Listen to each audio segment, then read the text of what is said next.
का हो दादा बोलावलं? अरे काय नाही, तुला काहीतरी सांगायचं होतं. हा बोला की. हो कृषा, आपल्याकडे ना 3 एकर बाग आहे आणि 2 एकर कांदा लावलेला आहे. एका एकरात काय आपण गायाचं बियांचं घास घुसच लावितोय. आणि माझ्या अकाउंटला आत्ता आहेत काहीतरी 3,40,000. ती सगळे मी तुझ्या अकाउंटला सोडतो आणि इथून पुढं हे शेतीला जो पण काही खर्च येईल आणि काय व्यवहार होईल हे सगळं तू बघायचं. का हो? काय नाही, आजपासून आपल्या घराचा कारभारी तू, इथून पुढं सगळं तुझ्या हातात. का हो दादा असं का करताय? काय नाही रे, मगाशी जी तू बोलत होता ना फोनवर, ते सगळं मी ऐकलंय. हा मला पण भावाचं काही पटाना. मी एवढ्या 2-4 दिवसात वाईलच होणार आहे. हा सगळ्या पोरांना पण सांगून ठेवलंय आणि भावाला पण सांगणार आहे. हो दे काय व्हायचं. हो कृषा, मी तर तुला वायली नाही करू शकत, कारण की तू माझा बारका भाऊ आहे. आणि आज ह्या जगात आहे ना, ज्यांनी भावाला सोडलंय ना कुणाचं चांगलं नाही झालेलं.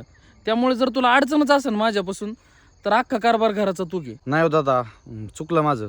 माझं तसं म्हणणं नव्हतं. ऋषा, कसं आहे ना, घरातल्या गोष्टी जवळ घरात येत ना तोवर चांगलं आहे रे. ज्या टायमाला आपण त्या बाहेर सांगतो ना, त्या टायमाला घराचा नाश होतोच.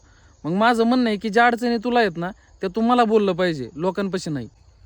अरे हे सगळा पैसा काय मला सोबत नाही न्यायचा ना, तुला न्यायचा आहे.